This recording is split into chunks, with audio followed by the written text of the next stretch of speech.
अस्सलामुअलैकुम वरहमतुल्लाह। साथियों, मैं हूं मोहम्मद हारिस आलम। इस्तकबाल करता हूं, खैर मकदम करता हूं, वेलकम करता हूं आपका आपके अपने ही चैनल AR डिजिटल पर। BPSC TRE 4 के लिए उर्दू अदब का ये क्लास नंबर 25 है, लेकिन उर्दू अदब का ये क्लास नंबर 1 है।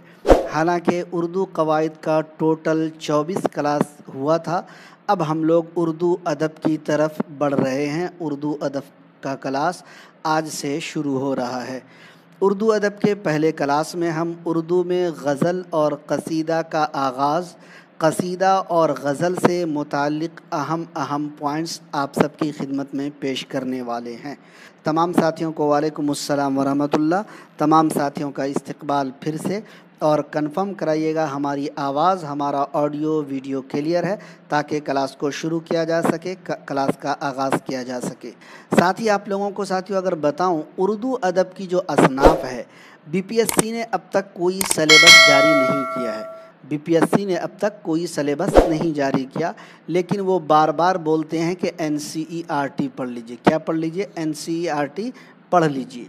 तो हमारे पास उर्दू की जो शेरी असनाफ़ कह लें, शेरी असनाफ़ से पहले हम सबसे पहले अगर आप देखेंगे तो कसीदा को पढ़ेंगे, गज़ल को पढ़ेंगे, है ना। उसके बाद मुसलसल गज़ल, क़ताबंद, मसनवी, मरसिया, नोहा, सलाम, शख्सी मरसिया, सुलासी। उसके बाद नज़्म, आज़ाद नज़्म, तवील नज़्म। अगर आपने देखा होगा तो नज़्म से मुतल्लिक़ एक सवाल बार बार पूछा जाता है कि ब्लैंक वर्स जो होता है ये किस नज़्म को कहते हैं, बार बार ये पूछा जाता है। इंशाअल्लाह वो भी कराऊंगा। उर्दू और इंग्लिश का क्लास, मुअर्रा नज़्म, आज़ाद नज़्म, नसरी नज़्म, तरकीब बंद, तरजीह बंद, मुस्तज़ाद, मुसम्मत, मुसल्लस, मुरब्बा, मुखम्मस, मुसद्दस, मुसब्बा, मुसम्मन, मुतस्सा, ये सब तो हमने ऑलरेडी आपको पढ़ा दिया है। उसके बाद हम पढ़ाएंगे रुबाई, क़ता, हम्द, नात, मनक़बत, शहर आशूब। और इन तमाम टॉपिक से, इन तमाम उन्वानात से जो अहम पॉइंट्स होंगे, वो पॉइंट्स हम आपके सामने रखने वाले हैं। आज के क्लास से आपको पता चल जाएगा कि किस किस तरीक़े के पॉइंट्स सवालात में पूछे जाते हैं। जब हमारा ये मुकम्मल हो जाएगा तो NCERT की जो अहम और इम्पोर्टेंट जो मवाद है, उर्दू ज़बान का आगाज़, दक्कन में शेर व अदब, है ना, शुमाली हिंद में उर्दू शायरी, मीर का अहद, लखनऊ में शायरी, इकबाल का अहद, गालिब का अहद, सर सैयद का अहद, दोस्तों उर्दू के रोमानी नसर निगार, साथ ही दोस्तों गज़ल का नया दौर, मुंशी प्रेमचंद, तरक्की पसंद, और भी बहुत सारी चीज़ें। मैं इंशाअल्लाह आप सबको मायूस नहीं करूँगा, उम्दा और मेयारी नोट्स आप सबको फ़राहम करूँगा। तो दोस्तों ये थी कुछ बातें जो मैंने आपको बताई। शुरू करेंगे आज के क्लास का और आगाज़ करेंगे आज के क्लास को। जी कंफर्म कराते जाइएगा, ऑडियो वीडियो क्लियर है। तमाम साथियों से गुजारिश करूंगा, अगर आप AR डिजिटल पर पहली बार आए हैं या AR डिजिटल पर पुराने साथी हैं, अभी तक AR डिजिटल के यूट्यूब चैनल को सब्सक्राइब नहीं किया तो कर लीजिएगा। बेल आइकन, घंटी वाला आइकन पर क्लिक करके ऑल पे प्रेस कीजिएगा ताकि आपको नोटिफिकेशन मिल सके। एप्लीकेशन का लिंक डिस्क्रिप्शन में दे दिया है, उसको लोड कर लीजिएगा। पहले मैसेज को पिन भी कर दिया है, वहाँ पर आपको एप्लीकेशन का लिंक मिल जाएगा, टेलीग्राम का लिंक मिल जाएगा, व्हाट्सअप ग्रुप का लिंक मिल जाएगा। तो ज्वाइन हो जाइए ताकि आपको सारी चीज़ें मिल जाए। तो दोस्तों उर्दू अदब को शुरू करने से पहले कुछ बातें जो हमें और आपको जानना ज़रूरी है। सबसे पहले नसरी असनाफ़ अदब अगर आप देखेंगे, नाविल, नाविट, अफसाना, अफसानचा, तनकीद, कालम, नसर, खाका, इंशाइया, कहानी, दास्तान या किस्सा, ड्रामा, फिल्म, पैरोडी, सफ़रनामा, सवाने हयात, इन तमाम का शुमार नसरी असनाफ़ में होता है। जबकि दोस्तों असनाफ़ शायरी में नज़्म, नसरी नज़्म, नज़्म मुअर्रा, आज़ाद नज़्म, गज़ल, गीत, शेर, क़ता, रुबाई, सेहरा, मुसद्दस, मुखम्मस, लोरी वग़ैरह। उसके बाद मजहबी असनाफ़ में कसीदा, नात, हम्द, मनक़बत, मरसिया, नोहा। ये हम नहीं कह रहे हैं, ये NCERT कहता है कि इसकी तक़सीम इसी तरह की गई है। असनाफ़ शायरी में अगर आप देखेंगे कसीदा को शामिल नहीं किया गया है, कसीदा को मजहबी असनाफ़ में इन्होंने शामिल किया है। लेकिन अगर मजहबी असनाफ़ का आपको मतलब वहाँ पर ऑप्शन न रहे तो असनाफ़ शायरी में कसीदा भी, नाद भी, हम्द भी, मनक़बत भी, मरसिया भी, नोहा بھی شامل ہو جائے گا۔ بہرکیف جیسا کہ تھمبنیل میں آپ نے دیکھا ہوگا دوستو کہ ہم نے کہا تھا کہ آج کے کلاس میں ہم غزل اور مثنوی کے بارے میں غزل اور قصیدہ کے بارے میں پڑھیں گے، مثنوی اور رباعی کے بارے میں کل کے کلاس میں انشاءاللہ پڑھیں گے۔ آئیے ڈائریکٹ ہم لیے چلتے ہیں آپ کو پوائنٹ کی طرف اور بات کرتے ہیں ڈائریکٹ پوائنٹ سے۔ تھوڑا سا چھوٹا کرتا ہوں تاکہ آپ کو پوری بات ایک ساتھ دکھ سکے اور پورا مواد ایک ساتھ سمجھ میں آ سکے۔ سب سے پہلے شروع کرتے ہیں غزل کو۔ غزل عربی زبان کے لفظ غزال سے نکلا ہے اور جس کے معنی ہے ہرن۔ غزل کے عربی زبان غزال سے نکلا ہے، معنی ہے ہرن۔ غزل کے لغوی معنی عورتوں سے باتیں کرنا یا پھر عورتوں کی باتیں کرنا۔ ہرن کے منہ سے شکاری کے ڈر کی وجہ سے نکلنے والی آوازوں کو بھی غزل کہا جاتا ہے۔ غور کیجئے گا، ہرن کے منہ سے شکاری کے ڈر کی وجہ سے جو نکلنے والی آواز ہے جی اس آواز کو بھی غزل کہا جاتا ہے۔ لیکن غزل کے جو لغوی معنی ہیں عورتوں سے باتیں کرنا، عورتوں کی باتیں کرنا۔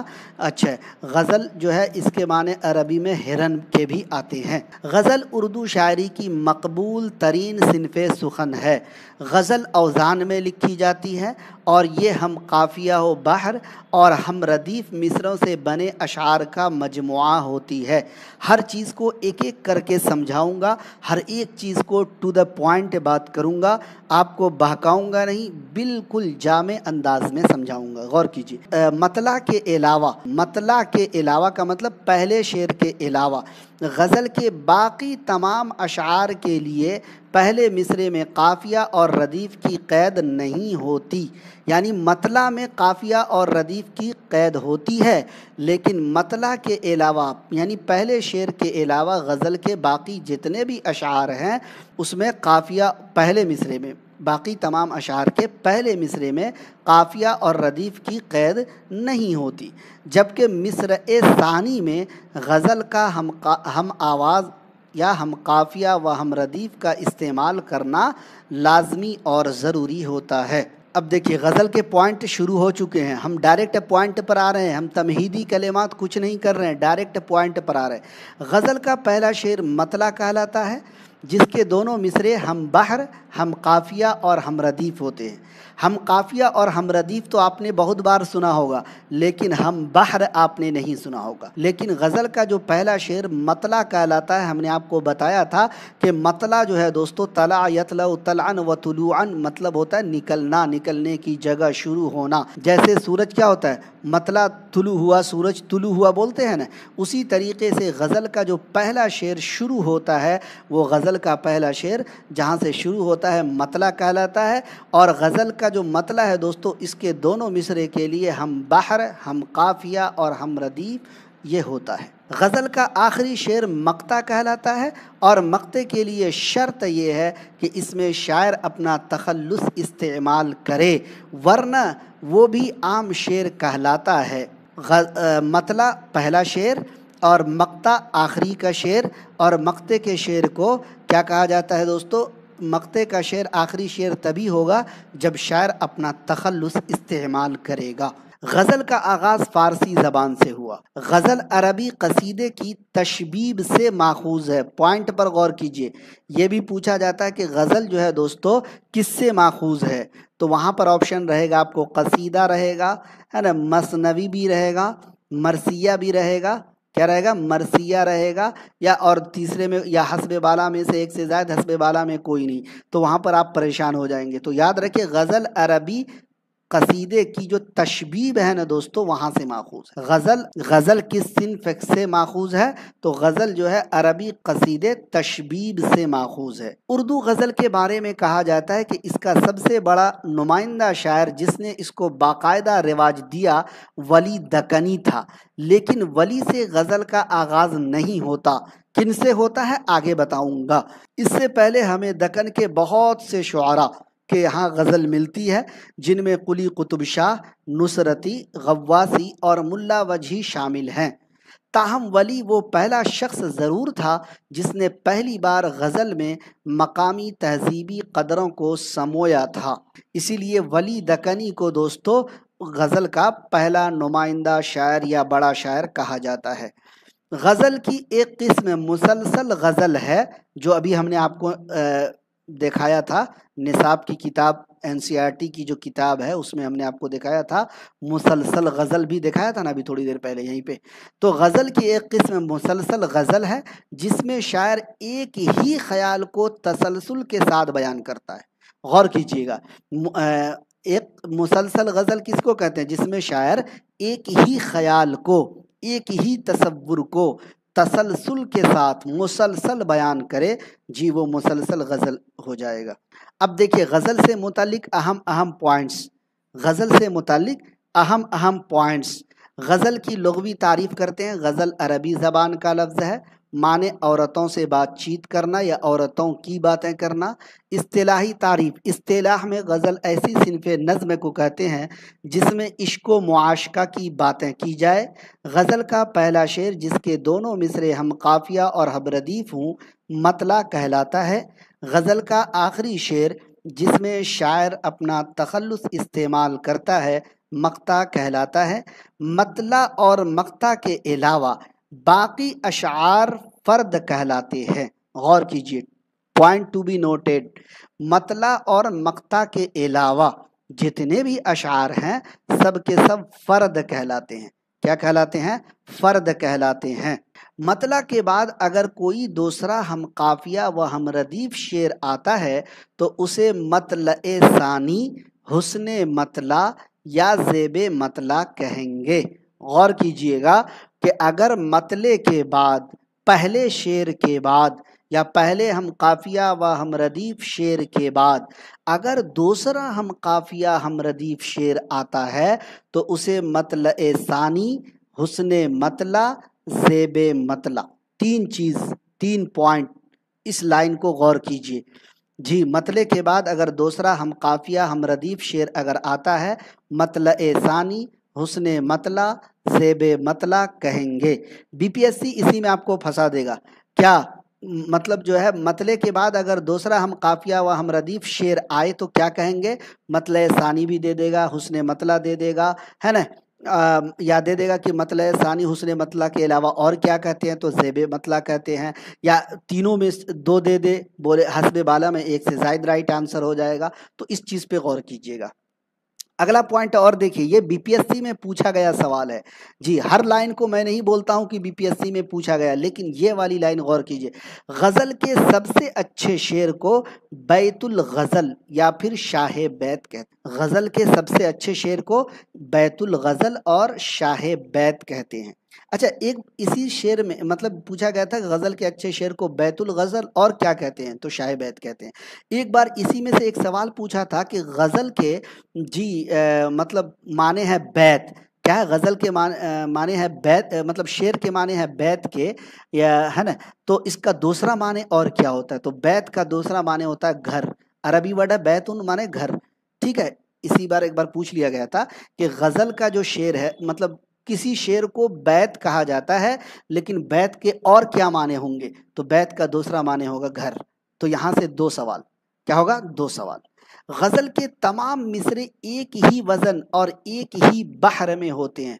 पॉइंट टू बी नोटेड, गज़ल के तमाम मिसरे एक ही वज़न और एक ही बहर में होते हैं। गज़ल में कम अज़ कम 5 अशार होते हैं, ज़्यादा की कोई क़ैद नहीं है, लेकिन गज़ल की खूबी इसका ईजाज़ो इख्तिसार है। क़ैद तो नहीं है लेकिन 5 अशार हैं, इख्तिसार है, मुख्तसर में होना चाहिए, ये इसकी खूबी है। गज़ल की क्या है दोस्तों? ये इसकी खूबी है। गज़ल की खूबी उसका ईजाज़ो इख्तिसार है। आगे पॉइंट नोट डाउन कीजिए। गज़ल में रदीफ़ और काफ़िया की पाबंदी के साथ इसकी मखसूस हैअत होती है। गज़ल में रदीफ़ और काफ़िया की पाबंदी के साथ इसकी जो है मखसूस हैअत यानी हालत होती है। गज़ल में एक से ज़्यादा मतले भी हो सकते हैं, नोट कीजिए। अच्छा, ये दोबारा ये पॉइंट आ गया। गज़ल का सबसे अच्छा शेर शाह बैत और बैतुल गज़ल कहलाता है।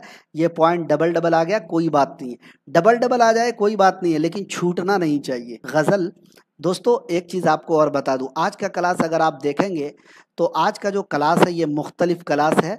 TRE 1 से, TRE 2 से, TRE 3 से, यानी टीआरई 1 में जो मैंने क्लास कराया, टीआरई 2 में जो मैंने क्लास कराया, टीआरई 3 में जो मैंने क्लास कराया। जी, जब आप किसी चीज़ में आपको एक्सपीरियंस होगा, तजर्बा होगा, तो ऑटोमेटिक जो है आपकी वो चीज़ें अच्छी होती चली जाएंगी। हमारे कंप्यूटर में पहले से जो फीड मतलब इस टॉपिक पर जो मवाद है, मैंने सिर्फ वो मवाद आपके लिए नहीं लाया है, मैंने इस मवाद को और भी उम्दा बनाकर आपके सामने पेश किया है।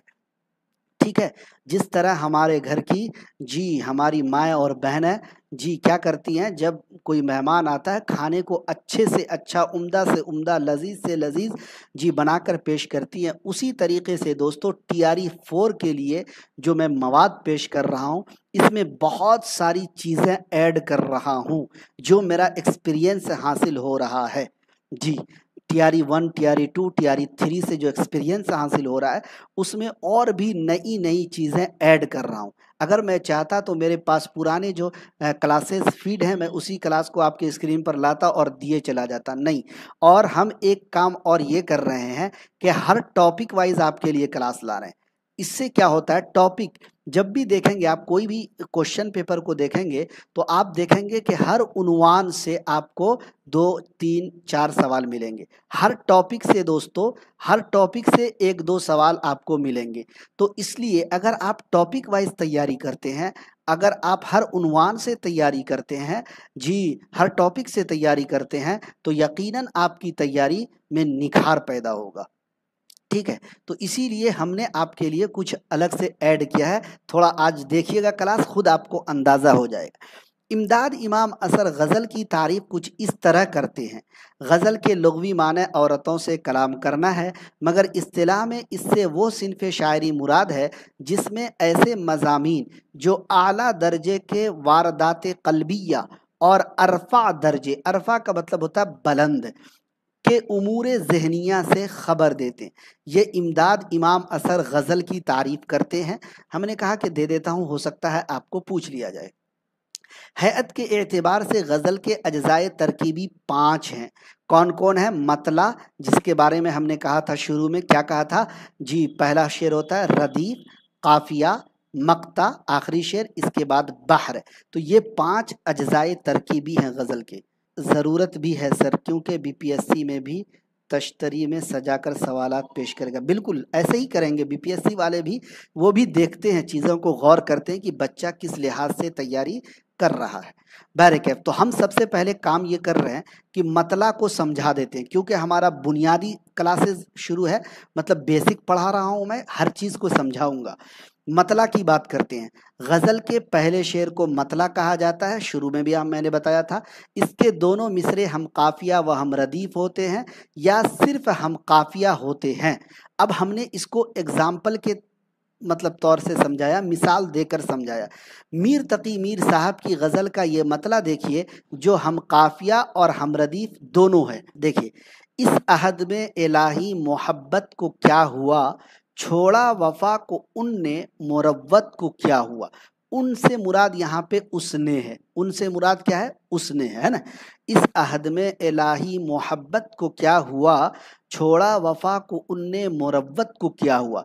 हमने समझाने के लिए ये पॉइंट भी ऐड कर दिया कि जब मैं ये मवाद, ये पीडीएफ आपको दूं, ये नोट आपको दूं जब, तो आप इसको खुद से पढ़ के समझ सकें। इस शेर में मोहब्बत मुरव्वत काफिया है और शेर के आखिर में क्या हुआ रदीफ है। अब मान लीजिए कि हम ये सिर्फ शेर लिख देते और ये पीडीएफ जब आपको मिलता तो फिर आप वहाँ समझने में आपको वक्त लगता कि इस शेर में रदीफ कौन है, काफिया कौन है। तो इसीलिए मैंने ये पॉइंट ऐड कर दिया कि इस शेर में मोहब्बत और मुरव्वत काफिया है और शेर के आखिर में क्या हुआ रदीफ है। अब देखिए रदीफ की बात करते हैं। रदीफ इस्तिलाह में ऐसे मुस्तकिल कलेमे को कहते हैं जो किसी शेर या मिसरे के आखिर में काफिया के बाद बेआईनी का मतलब होता है सेम टू सेम। बेआईनी का मतलब क्या हुआ, सेम टू सेम, यानी वैसे ही का वैसे, बेआईनी दोहराए जाएं। अब देखिए क्या है, मीर साहब की गज़ल का ये शेर देखिए, बज़्म में मुंह इधर करें क्यों कर और नीची नज़र करें क्यों कर, यूं भी मुश्किल है वो भी मुश्किल है, सर झुकाएं गुज़र करें क्यों कर। तो मज़कूरा बाला अशार के या शेर के आखिर में क्यों कर रदीफ इस्तेमाल हुआ है। आखिर में जो है क्या हुआ है, रदीफ इस्तेमाल हुआ है। क्या इस्तेमाल हुआ है, रदीफ इस्तेमाल हुआ है, गौर कीजिएगा। ठीक है, काफिया के बारे में बता दिया, रदीफ के बारे में बता दिया। अब काफिया के बारे में कुछ और जानकारी ले लीजिए। काफिया लुगत में काफिया के माने पीछे आने के हैं। इस्तिलाह में काफिया हुरूफ और हरकात के ऐसे मजमूए को कहते हैं जो अशार के आखिर में रदीफ से पहले आए। जैसे मज़कूरा अशार में इधर, नज़र और गुज़र काफिया के तौर पर इस्तेमाल हुआ। कहाँ पे है काफिया, दिखाता हूँ। जैसे बज़्म में मुँह इधर और नीची नज़र और सर झुकाए गुज़र, तो ये सब काफिया के तौर पर इस्तेमाल किए गए हैं। ठीक है, जबकि क्यों कर जो आप देख रहे हैं ये रदीफ इस्तेमाल हुआ है। इधर, नज़र, गुज़र काफिया के तौर पर इस्तेमाल हुआ। रदीफ शेर के लिए लाजमी नहीं, रदीफ शेर के लिए लाजमी नहीं, मगर काफिया के बगैर शेर का तसव्वुर मुहाल है। जी, मतलब रदीफ शेर के लिए ज़रूरी नहीं है, लाजमी नहीं है, मगर जो काफिया आप देख रहे हैं इसका तसव्वुर, इसके बगैर मतलब शेर का तसव्वुर जी मुहाल है। अगर अशार में रदीफ ना हो तो काफिया शेर के अखीर में होगा। ये भी बात पॉइंट है। क्या है दोस्तों, कि अगर कोई शेर है उसमें रदीफ ना है तो काफिया शेर के अखीर में होगा, लास्ट में होगा। अब बात करेंगे हुस्ने मतला की। अगर किसी गज़ल में दो मतले हों तो दूसरे को हुस्ने मतला कहते हैं। मसलन ज़ेल के अशार में मुलाजा फरमाइए। देखिए, किसी सूरत नुमूदे सोज़ पिनहानी नहीं जाती, बुझा जाता है दिल चेहरे की ताबानी नहीं जाती, नहीं जाती कहाँ तक फ़िक्र इंसानी नहीं जाती, मगर अपनी हकीकत आप पहचानी नहीं जाती। हुस्ने मतला के बारे में कहा जा रहा है, अगर किसी गज़ल में दो मतले हों तो दूसरे को हुस्ने मतला कहेंगे। क्या कहेंगे, हुस्ने मतला कहेंगे। देखेंगे अगर आप दोस्तों तो देखिए, किसी सूरत नुमूदे सोज़ पिनहानी नहीं जाती, बुझा जाता है दिल चेहरे की ताबानी नहीं जाती, नहीं जाती है तक कहाँ तक फ़िक्र इंसानी नहीं जाती, मगर अपनी हकीकत आप पहचानी नहीं जाती। तो अगर आप गौर करेंगे साथियों तो पिनहानी ताबानी पहले मिसरे में आया तो दोस्तों ये तो मतला है ही, लेकिन चूंकि दूसरे शेर में भी आ रहा है, इंसानी और पहचानी दोनों में आ रहा है, इस वजह से इसको हुस्ने मतला कह रहे हैं हम। क्या कह रहे हैं, हुस्ने मतला कह रहे हैं, गौर कीजिएगा। अच्छा, ऊपर जो 4 लाइन या यूं कहे 4 मिसरे का शेर है, अगर देखिए बज़्म में मुंह इधर करें क्यों कर और नीची नजर करें क्यों कर, लेकिन अगर यहाँ पर देखेंगे थर्ड वाले में मिसरे में तो यूं भी मुश्किल है, वो भी मुश्किल है, यहाँ पर क्यों कर का इस्तेमाल नहीं हुआ, लेकिन सर झुकाएं गुजर करें क्यों कर, तो ये हुस्ने मतला की मिसाल नहीं है। लेकिन जैसे ही आप ये वाला देखेंगे पिनहानी, इंसानी, पहचानी, ताबानी, तो ये हुस्ने मतला की मिसाल है। उम्मीद के आप समझ गए होंगे। अगला देखिए, मक्ता, बार बार पढ़े हैं, मक्ता आसान है। गज़ल के आखिरी शेर को कहते हैं मक्ता, जिस पर गज़ल मुकम्मल होती है। इसमें उमूमन शुआरा अपना तखल्लुस इस्तेमाल करते हैं। जैसे जिगर मुरादाबादी की गज़ल का ये आखिरी शेर बतौर मक्ता इस्तेमाल हुआ है। मुलाहजा फरमाइए, आंसू तो बहुत से हैं आँखों में जिगर, लेकिन आंसू तो बहुत से हैं आँखों में जिगर। क्या है दोस्तों, जिगर तखल्लुस है ना, शायर अपना शेर तखल्लुस इस्तेमाल कर रहा है ना। बंद जाए सो मोती है, रह जाए सो दाना है, इसलिए ये शेर क्या है, मक्ते का शेर है। बसा औकात शुअरा अपना नाम या तखल्लुस के बगैर भी मक्ता कहते हैं। मीर साहब की गज़ल का ये आखिरी शेर देखिए, जाने का नहीं शोर सुखन का मेरे हरगिज़, जाने का नहीं शोर सुखन का मेरे हरगिज़, ताहश्र जहाँ में मेरा दीवान रहेगा। तो बगैर तखल्लुस के भी कह दिया जाता। अब हमने एक चीज़ और बताया था, काफिया रदीफ के अलावा बहर है। हमने बताया था ना, काफिया भी हो जी और क्या हो, रदीफ भी हो, और बताया था बहर भी हो, तो वो बहर है। बहर लुगत में समंदर या दरिया को कहते हैं। शेरी इस्तिलाह में बहर चंद ऐसे मौजू या मुनासिब, मौजू का मतलब होता है मुनासिब कलिमात को कहते हैं, जिन पर अशार के वज़न को दुरुस्त किया जाता है, सही किया जाता है। जिन अज्जा से मिलकर बहर बनता है انہیں ارکان کہتے ہیں۔ ہر شعر کسی نہ کسی بحر میں ہی کہا جاتا ہے۔ تو دوستو اب آپ لوگ کمنٹ کر کے بتائیے کہ آپ لوگوں کو سمجھ میں آ رہا ہے، میں جو بتا رہا ہوں، جو سمجھا رہا ہوں، سمجھ میں آ رہا ہے؟ اب دیکھیے، غزل کے آغاز و ارتقاء کے بارے میں اگر بات کریں، اردو زبان میں غزل گوئی کی روایت فارسی زبان کے توسط سے پہنچی۔ اگر پوچھ لیا جائے، غزل تو عربی زبان کا لفظ ہے، غزال کے معنی ہرن کے ہیں، غزل کے معنی عورتوں سے باتیں کرنے کے ہیں، ہرن کی آواز کو بھی کہتے ہیں، لیکن اردو زبان میں جو غزل ہے دوستو، وہ فارسی زبان کے ذریعے سے توسط سے پہنچا۔ Point to be noted. Urdu شاعری کی دوسری صنف کی طرح غزل کی ابتدا بھی دکن سے ہوئی ہے۔ عام طور پر جتنی بھی اصناف سخن ہیں، سب کی ابتدا دکن سے ہوئی، ٹھیک ہے؟ تو اسی طریقے سے غزل کی بھی ابتدا دکن سے ہوئی۔ قطب شاہی سلطنت کا 5واں فرما روا محمد قلی قطب شاہ کو اردو کا پہلا صاحب دیوان شاعر کہا جاتا ہے۔ اس نے کلیات محمد قلی کے نام سے ایک کلیات تحریر کی، جس میں غزل کی ایک اچھی خاصی تعداد موجود ہے۔ قلی قطب شاہ کے متعلق نصیر الدین ہاشمی، جن کی کتاب ایک ہے دکن میں اردو، ہے نا، ماہر لسانیات مانے جاتے ہیں، نصیر الدین ہاشمی تحریر کرتے ہیں قلی قطب شاہ کے متعلق: سلطان کے کلام سے معلوم ہوتا ہے کہ وہ ایک فطری مطلب نیچرلی شاعر تھے، ہر موضوع پہ نہایت کامیابی سے طبع آزمائی کی۔ دکنی شعراء میں ملا وجہی، ملا غواسی، برہان الدین جانم، نصرتی، سراج اورنگ آبادی، ولی دکنی وغیرہ نے بھی غزلیں تحریر کی۔ لیکن جب ہم پڑھیں گے یہ والا پوائنٹ، کب پڑھیں گے؟ دکن میں جب آغاز و ارتقاء پڑھیں گے دکن کا، اس وقت پڑھیں گے۔ دکنی شعراء میں ولی دکنی کا مقام بہت بلند ہے۔ ولی دکنی پہلے ایسے غزل گو شاعر ہیں جن کی غزلوں کو بنیاد بنا کر بعد کے شعراء نے غزلیں کہنی شروع کی۔ مولانا محمد حسین آزاد نے ولی دکنی کو اردو غزل کا بابائے آدم قرار دیا ہے۔ اگر پوچھ لیا جائے ولی دکنی کو اردو غزل کا بابائے آدم کس نے قرار دیا؟ مولانا محمد حسین آزاد نے۔ صوفی کہہ رہی ہیں سر آپ کے پڑھانے کا طریقہ بہت اچھا ہے، کیونکہ یہ ایکسٹرا ٹاپک جو پڑھاتے ہیں وہی بی پی ایس سی سے آ جاتا ہے، لگتا ہے بی پی ایس سی کی بھوشوانی کرتے ہیں۔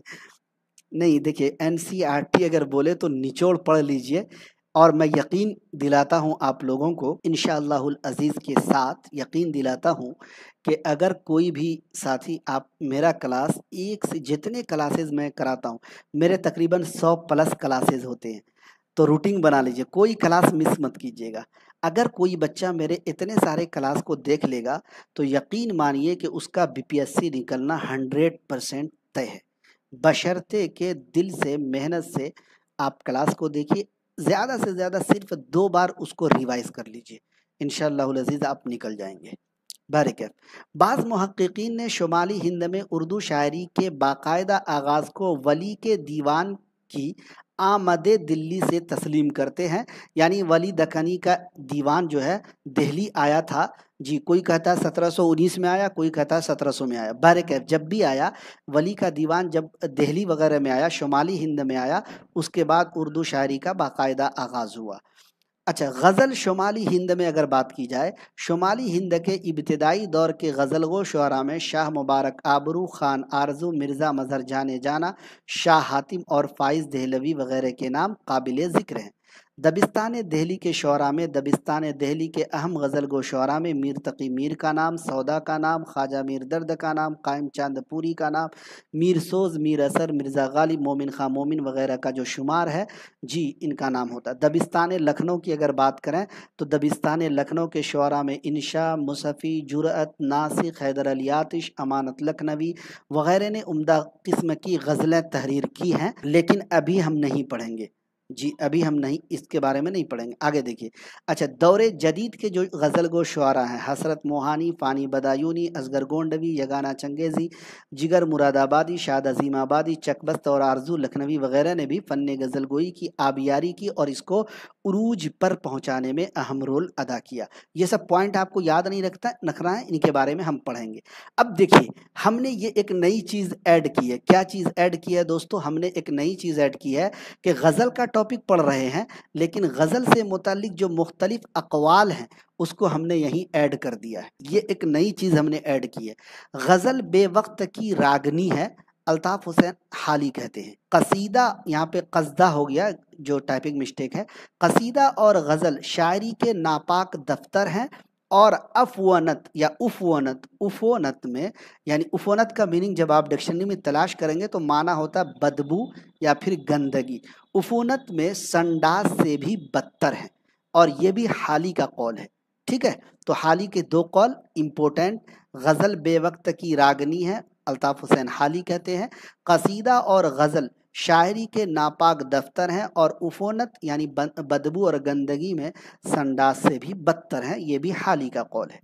गज़ल नीम वहशी सिनफ़े सुखन है, ये कलीमुद्दीन अहमद कहते हैं। गज़ल की गर्दन बेतकल्लुफ़ उड़ा देनी चाहिए, अज़मतुल्लाह खां कहते हैं। बहुत इम्पोर्टेंट है जी, बहुत इम्पोर्टेंट है, ये सब अक़वाल हैं। कुछ अक़वाल आपके लिए और। गज़ल उर्दू शायरी की आबरू है, रशीद अहमद सिद्दीकी कहते हैं। गज़ल शायरी नहीं तहज़ीब भी है, ये भी रशीद अहमद सिद्दीकी का कौल है। शायरी ज़ेवर की मोहताज है और ज़ेवर गज़ल का मोहताज है, ये भी रशीद अहमद सिद्दीकी का कौल है जी। गज़ल शायरी नहीं अतरे शायरी है, फ़िराक गोरखपुरी का कौल है। गज़ल मुख्तलिफ फूलों की माला है, ये भी फ़िराक गोरखपुरी का कौल है। और इसमें कुछ और अक़वाल को ऐड कर देने पर फ़िराक गोरखपुरी का हो जाता है। एक मतलब टैग वर्ड याद रख लीजिए, अगर अत्र शायरी अगर आ जाए तो फ़िराक गोरखपुरी का नाम याद रखिएगा। गज़ल का ख़मीर इश्क़ो मोहब्बत है, अल्लामा शिबली नौमानी कहते हैं। गज़ल बड़ी काफिर सिनफ़े सुखन है, आले अहमद सुरूर कहते हैं। गज़ल निकाब पोश आर्ट और चावल पर कुल हुवल्लाह लिखने का आर्ट है, ये आले अहमद सुरूर कहते हैं। अभी आपको बताऊं 2023 में, कब साथियों, 2023 में जी, ये वाला सवाल पूछा गया था कि किस सिन्फ़ को चावल पर कुल हुवल्लाह लिखने का फ़न कहा गया है, या कौन सी सिन्फ़े सुखन चावल पर कुल हुवल्लाह लिखने के आर्ट के बराबर है, या चावल पर कुल हुवल्लाह लिखने का आर्ट है। अगर आपने 2023 में दिया होगा STET तो आप बोलिएगा हाथ उठा के कमेंट बॉक्स में कि सर सही बात है कि ये पूछा गया था। बहुत सारे साथी हमारे आज के क्लास में लेट से ज्वाइन हुए हैं। ये क्लास हमारा 7:15 पर शुरू होता था, लेकिन आज से इसको 7 बजे शुरू होना था, आज 7:10 में शुरू हुआ है, कल से 7 बजे शुरू होगा, तो आप लोग 7 बजे ज्वाइन होइएगा। चूँकि आज पहला दिन था 7 बजे का, और ये उर्दू अदब का पहला क्लास है, यानी क्लास नंबर 25 है। टोटल 24 क्लास थे उर्दू कवायद के लिए, 25वां क्लास जो है ये उर्दू अदब से शुरू हुआ चाहता। अब आगे देखिए, उर्दू में कसीदा निगारी का आगाज़ व इर्तिक़ा की बात करेंगे, ये दूसरी हमारी सिन्फ़ है। कसीदा अरबी शायरी की पैदावार है, और ये भी फ़ारसी के तवस्सुत से उर्दू तक पहुँचा। कसीदा की लुग़वी तारीफ़ अगर करें, लफ्ज़ कसीदा अरबी ज़बान के लफ्ज़ क़स्द से निकला है, ये भी पूछा जाता है। लुग़वी माना है इरादा करना। कसीदे की इब्तिदा सरज़मीन अरब से होती है। अरबों में शेर व शायरी का ज़ौक़ ज़माने क़दीम से था। फ़न कसीदा निगारी ईरान में अरबों के तवस्सुत से ही पहुँचा। ईरान में जब शेर व शायरी का आगाज़ हुआ तो ईरानी शुअरा ने अहले अरब की तक़लीद में कसीदे कहने शुरू किए। चूँकि अरब में ऐसे कसाइद बहुत मकबूल थे जिसमें किसी की मदह की गई हो, लिहाजा ईरानी शुअरा ने मालो मता और इनामो इकराम की तवक्को में कसीदा गोई का आगाज़ किया और उसे तरक्की देकर बुलंदियों पर पहुँचाया। फिर ईरान से ये फ़न हिंदुस्तान मुंतकिल हुआ और रफ्ता रफ्ता उर्दू कसीदे की दागबेल पड़नी शुरू हुई। कसीदे में अशार की तादाद कम से कम 5, ज़्यादा से ज़्यादा की कोई हद मुकर्रर नहीं है। उर्दू और फ़ारसी में कई सौ अशार के कसीदे मिलते हैं। हिंदुस्तान में कसीदे का फ़न दीगर शेरी असनाफ की तरह फ़ारसी के तवस्सुत से आया, और सबसे पहले दक्कन में इसके नमूने मिलते हैं। कसीदे के इब्तिदाई नुक़ूश दक्कन में बहामनी दौर से मिलने शुरू हो जाते हैं। गौर कीजिएगा, कसीदे की 2 किस्में हैं, एक है खिताबिया और दूसरा है तमहीदिया। खिताबिया जो कसीदा है वो कसीदा होता है जिसमें शायर तमहीद बांधे बगैर मदह या हिज्व शुरू कर देता। तमहीदिया कसीदा वो कसीदा होता है जिसमें शायर मदह या हिज्व से पहले तमहीद बांधता है। قصیدے کے اصطلاحی تعریف کی اگر بات کی جائے، اصطلاح میں قصیدہ ایسے صنف سخن کو کہتے ہیں جس میں کسی کی مدح یا ہجو کے علاوہ مختلف موضوعات پر منظوم کلام پیش کیا جائے۔ ابن خلدون قصیدے کی تعریف میں لکھتے ہیں کہ قصیدہ ایک مفصل کلام ہے جو مختلف حصوں میں مساوی وزن یعنی برابری وزن میں ہوتا ہے۔ ہر جزو کے اخیر میں حروف متحد یعنی ہم قافیہ ہوتے ہیں۔ ان میں سے ہر قطع بیت یعنی شعر کہلاتا ہے اور آخری حرف کو ردیف اور قافیہ کا نام دیا جاتا ہے۔ مکمل کلام کو شعر سے اخیر تک قصیدہ کہا جاتا ہے۔ قصیدے کے اہم پوائنٹس آپ کی اسکرین پر۔ پہلا پوائنٹس، دیگر اصناف سخن کی طرح قصیدہ کی ابتدا دکن سے ہوتی ہے۔ اردو کا پہلا قصیدہ گو قلی قطب شاہ کو قرار دیا جاتا ہے، جبکہ بعض لوگوں نے غواصی کو تسلیم کیا ہے۔ اردو کا پہلا باقاعدہ قصیدہ گو مرزا محمد رفیع سودا کو تسلیم کیا جاتا ہے۔ قصیدے کے لیے ضروری نہیں ہے کہ اس میں ردیف بھی ہو۔ پوائنٹ ٹو بی نوٹیڈ، قصیدے کے لیے ضروری نہیں ہے کہ اس میں ردیف بھی ہو۔ قصیدے میں تخیل کی بلندی اور مبالغہ آمیزی ہوتی ہے۔ VVIP پوائنٹ ہے، قصیدے میں بلند آہنگی اور پرشکو الفاظ یا شوکت الفاظ کا استعمال اس کی اہم خوبی ہے۔ VVIP پوائنٹ BPSC TRE 3 میں پوچھا گیا پوائنٹ۔ دیکھیں ہم نے کیا کہا تھا کہ ہم نے ہر وہ چیز کو ایڈ کیا ہے جو TRE 1 2 3 میں نہیں ہو پایا۔ جی تو دیکھیں قصیدے میں تخیل کی بلندی، مبالغہ آمیزی، بلند آہنگی، پرشکو الفاظ یا شوکت الفاظ کا استعمال اس کی اہم خوبی ہے۔ ہاتھ اٹھا کے بتائیے کیا یہ والا BPSC میں پوچھا گیا تھا کہ نہیں؟ TRE 3 میں BPSC TRE 3 میں پوچھا گیا تھا کہ نہیں؟ اب ایک ایسا پوائنٹ ہے کہ شاید آپ نے پہلے نہیں پڑھا ہوگا۔ قصیدہ میں کیا ہوتا ہے؟ دو مطلعوں کے قصیدے کو ذو مطلعین اور دو سے زیادہ مطلعوں کے قصیدے کو ذو المطالع کہتے ہیں۔ یہ قصیدہ کی ایک خصوصیت ہے۔ کیا ہے خصوصیت؟ کہ اس کا مطلب یہ ہوا قصیدے میں دو مطلع ہو سکتے ہیں، تو دو مطلعوں کے قصیدے کو ذو مطلعین اور دو سے زیادہ مطلعوں کے قصیدے کو ذو المطالع کہتے ہیں۔ قصیدے میں شاعر مقطع کہیں بھی استعمال کر سکتا ہے، لیکن غزل میں آپ نے کیا دیکھا کہ غزل میں دوستو شاعر جو اپنا مقطع کا جو شعر ہے وہ کہاں استعمال کیا تھا؟ آخر میں۔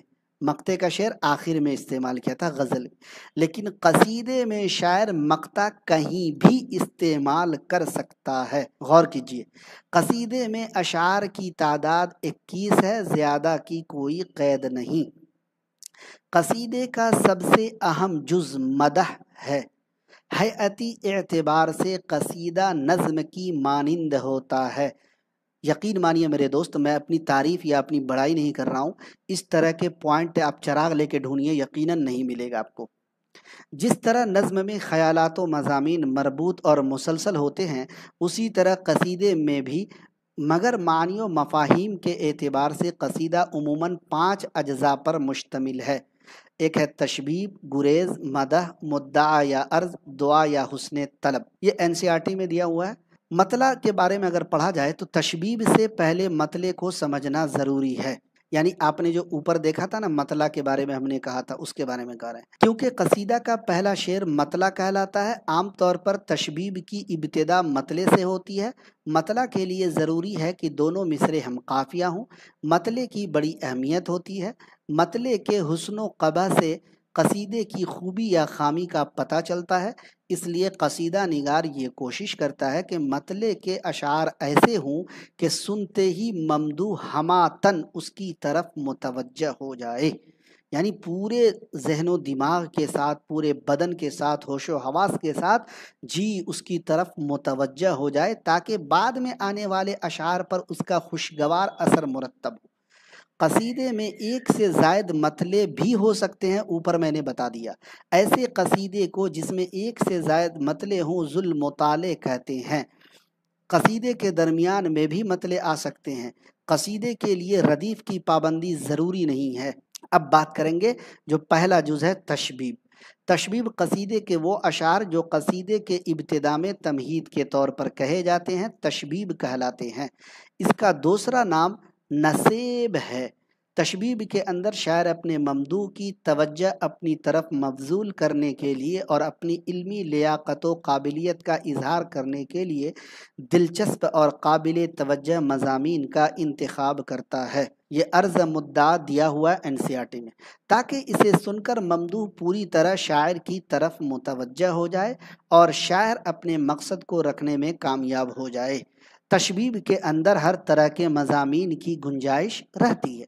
تشبیب کی خوبی یہ ہے کہ اس میں بیان کردہ مضامین ممدوح کے شایان شان ہونے کے ساتھ ساتھ بعد میں آنے والے مدحیہ اشعار سے مناسبت یا تعلق رکھتے ہوں۔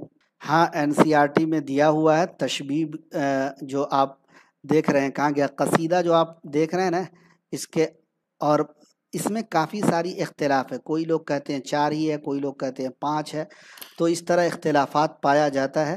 اب کیا کیجیے گا، میں بھی اس اختلاف میں کیا ہوتا ہوں، پیچھا چلا جاتا ہوں۔ بہت سارے بچے کہتے ہیں کہ سر آپ کبھی یہ پڑھاتے ہیں کبھی وہ پڑھاتے ہیں۔ دیکھیے یہاں پر اگر آپ دیکھیں گے تو 5 نمبر پہ دعا، 4 نمبر پہ حسن طلب، اور 3 نمبر پہ مدح یا ہجو، 2 نمبر پہ گریز، اور 1 نمبر پہ تشبیب۔ تو دیکھ لیا آپ نے 5 ہے، ٹھیک ہے۔ اب کنفیوژن دور ہوا۔ دوسرا اگر دیکھیں گے گریز، اس کے نام سے ہی ظاہر ہوتا ہے کہ شاعر تشبیب سے ہٹ کر اصل موضوع یعنی مدح کی طرف آنے کے لیے چند اشعار پڑھتا ہے جو گریز کہلاتا ہے۔ گریز کی خوبی یہ ہے کہ شاعر ایسے شعر کا انتخاب کرے کہ یہ محسوس نہ ہو کہ شاعر زبردستی ممدوح کی تعریف کر رہا ہے، کیونکہ تشبیب اور گریز الگ الگ چیزیں ہیں۔ اس لیے اشعار ایسے ہوں کہ معلوم ہو کہ باتوں باتوں میں ممدوح کا ذکر آ گیا۔ گریز میں 1 سے 2 اشعار ہوتے ہیں۔ مدح کی بات کرتے ہیں۔ قصیدے کا تیسرا اور سب سے اہم رکن مدح ہے۔ قصیدے کا اصل مقصد ممدوح کی مدح کرنا ہوتا ہے، گویا کہ تشبیب اور گریز مدح کے لیے مقدمہ کا کام کرتی ہے۔ اس میں ممدوح کی ذات کے جملہ اوصاف کے ساتھ ساتھ اس کے جملہ متعلقات یعنی ساز و سامان، لا و لشکر وغیرہ کی تعریف بھرپور مبالغے کے ساتھ کی جاتی ہے۔ لیکن مدح میں چند چیزوں کا خیال رکھنا ضروری ہوتا ہے۔ مثلا مدح میں حفظ مراتب کا خیال، جی یعنی مرتبے کا خیال ہے نا، یعنی جس کی مدح کی جائے وہ در حقیقت مدح کے قابل ہے بھی کہ نہیں۔ مدح میں صرف سچ کہا جائے، جھوٹ سے بالکلیہ اجتناب کیا جائے۔ اس کے بعد دیکھیں گے اگلا جز ہے مدعا یا عرض۔ قصیدے کا چوتھا جز مدعا یا عرض ہے، جس میں قصیدہ نگار اپنا مدعا بیان کرتا ہے، لیکن مدعا قصیدے کا لازمی جز نہیں ہے۔ اسی لیے میں کہتا ہوں کہ یہ جو مدعا یا عرض ہے یہ قصیدے کا لازمی جز نہیں ہے، اور کسی نے اس کا استعمال کیا ہے اور کسی شاعر نے نہیں کیا ہے۔ آگے دیکھیے دعا یا حسن طلب، یہ آخری جز ہے قصیدے کا۔ یہ قصیدے کا آخری اور اختتامیہ حصہ ہوتا ہے۔ اس میں شاعر اپنے ذاتی حالات، اغراض و مقاصد کو بیان کرتا ہے۔ اس میں ممدوح کی صحت و تندرستی، درازی عمر، شان و شوکت، مال و زر کی بڑھوتری اور ترقی وغیرہ کے لیے بزرگان دین کے وسیلے سے خدا تعالیٰ سے دعا کرتا ہے، اور دعائیہ اشعار پر قصیدے کا اختتام ہوتا ہے۔ جی اردو میں مرزا محمد رفیع سودا ابراہیم ذوق نے قصیدے کی صنف کو اعلیٰ مقام تک پہنچایا، لیکن جب ہم NCERT کی وہ بک پڑھیں گے جی جہاں پر قصیدے کا بیان آئے گا، وہاں پر انشاءاللہ تفصیلی اس کے متعلق بات ہوگی۔ بہرکیف تو دوستو یہ تھا جی شعری صنف، غزل اور قصیدے کے متعلق اہم پوائنٹس جو میں نے آپ کے سامنے رکھے ہیں۔ امید کہ آج کا یہ کلاس آپ سب کو بے حد پسند آیا ہوگا۔ پسند آئے تو ویڈیو کو لائک اور شیئر کر دیجیے گا۔ اگر ابھی تک آپ نے ڈیجیٹل کے یوٹیوب چینل کو سبسکرائب نہیں کیا ہے تو کر لیجیے گا۔ بیل آئیکن، گھنٹی والا آئیکن کو بھی پریس کر دیجیے گا تاکہ آپ کو ہمارے لائیو کلاسز کا نوٹیفیکیشن مل سکے اور لائیو کلاس میں آپ جوائن ہو سکے، شامل ہو سکے۔ کیسا لگا آج کا کلاس؟ اپنی رائے کا اظہار کمنٹ باکس میں ضرور دیجیے گا۔ ڈیجیٹل کا اپلیکیشن آپ جو ہے آ چکا ہے، ڈاؤن لوڈ کر لیجیے، لنک آپ کو ڈسکرپشن میں مل جائے گا، پہلے کمنٹ میں پن کر دیا گیا ہے۔ ٹیلی گرام پر جوائن ہو جائیے، واٹس ایپ گروپ میں جوائن ہو جائیے تاکہ ہر اپڈیٹ سے آپ باخبر رہیں۔ تمام ساتھیوں کا ڈیجیٹل پر جڑنے کے لیے بہت بہت شکریہ۔ انشاءاللہ جلد ملیں گے کسی اور کلاس کے ساتھ۔ اپنا خیال رکھیے، تیاری جاری رکھیے، انشاءاللہ کامیابی آپ سب کا قدم چومے گی۔ مجھے